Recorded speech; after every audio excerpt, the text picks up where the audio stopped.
when the streaming platforms came in, they gave money to these producers. And I'll tell you, point blank, these producers will take the money, $1.5 million or whatever they give them. They use about 10% of that money to make the movie. They are listening. They cannot deny it. I cannot call names, but you know yourself. And that's why when you see our movies, some of our epic movies look like stage plays. Hi guys, so just a few hours ago, Netflix announced that they would no longer sponsor Nigerian movies to air on their platform. There's been a lot of misconception around this already, so I want to clarify that this does not mean that Netflix will no longer air Nigerian movies on their platform. Also, it does not mean that Netflix is stopping streaming services to Nigeria. You can still stream. What this means is that Netflix has decided to stop funding filmmakers to post movies to their platform. So what will happen in the past was that Nigerian filmmakers will be funded for their movies up front. They'll be paid millions of dollars up front to make movies for Nigerians, make series. But now Netflix has decided that this does not suit their business model. Now, obviously, this is a big blow to the Nigerian movie industry because it was a very viable source of revenue for filmmakers to fund their movies, and it's made filming very comfortable for them. And I would like to clarify that Netflix has not officially announced this. In fact, they even put out a news statement that the news is false. But the writing is on the wall, and I can say with almost full certainty that they will not be funding Nigerian movies. And this was exposed by the president of the Directors Guild of Nigeria during a panel session during the Zuma Film Festival. So the guild president exposed that during an event in Nigeria called Lights Camera Naija, sponsored by Netflix, where a lot of filmmakers were invited and gathered to feast and make merry, that Netflix called aside the filmmakers that they were working with, the ones that they were sponsoring to create these movies, and they told them in confidence that they would no longer be sponsoring these movies going forward. And that was how this news was leaked. Now, the reason why they said they are not going to continue was not officially disclosed, but a lot of speculations have already been coming up. Take, for example, Basketmouth gave his views on why Netflix decided to stop the funding in an interview on Arise TV. Here's what he had to say.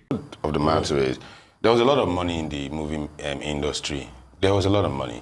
When the streaming platforms came in, they gave money to these producers. And I'll tell you, point blank, these producers will take the money, $1.5 million or whatever they give them. They use about 10% of that money to make the movie. They are listening. They cannot deny it. I cannot call names, but you know yourself. They use not generalizing hastily. Not general. I know. I'm not saying all of them. Most of them. Most of them. Most of them. You will say like 70% of them. Yeah, maybe more. Really? Yeah. Wow. That's really? Most of them. Yeah. Even to the point where the streaming platform stepped in and said, "You know what? We're going to be paying the actors directly. These guys will still go behind them and tell the actors to pay half of that money back to them." You can verify this information anywhere. So you see, you've heard. So when you do that and you expect your movie to be 100%, you can't. It's impossible. Once you're giving $1.5 million to make a movie, at least use everything. That's when you get quality. But these guys, they will buy houses, buy cars, and it will show. And that's why when you see our movies, some of our epic movies look like stage plays. You know what I'm saying. This horse, they are lean, horse they cough. If what Basketmouth is saying is true, there's been a lot of unethical practices by the filmmakers. So basically, they've been cutting corners in their deal to Netflix, enriching themselves instead of making the movies that they promised to make when they signed their contracts with Netflix. And Basketmouth also says there is a majority of filmmakers that actually did this, even going as far as saying that it was more than 70% of filmmakers that were doing this very thing. But if this is true, personally, I don't think it's the major factor as to why Netflix would stop funding Nigerian movies. I think it has to do more with the low purchasing power of Nigerians to actually stream these movies and give a profit to Netflix. Because we actually have a precedent for this. Netflix is not the first streaming company to pull out of Nigeria in such capacity. Amazon Prime also pulled out of Nigeria 2 years ago. They stopped funding Nigerian filmmakers to make movies. And not just streaming companies. In recent times, a host of companies have been pulling out of Nigerian operations because it's just not profitable for them. That's enough Nigerians are not buying these services. There is no money for Nigerians to buy these services due to the recent hardship and the recent downturn in the economy. And what makes this very concerning is that movies are very big in Nigeria. In fact, I'll let you in on a little secret. The most trending content on YouTube for Nigerians is movies. So for Netflix to stop funding Nigerian movies so abruptly when there is a large market for them is a serious cause for concern. Initially, seeing the large markets, 200 million Nigerians and rising, they love movies a lot, they would have thought it was a very good investment to invest in Nigerian filmmakers and have long-term partnerships with them so that they will make more profits from the views that the movies would be making on the platform. But in my opinion, the recent happenings, the hardship,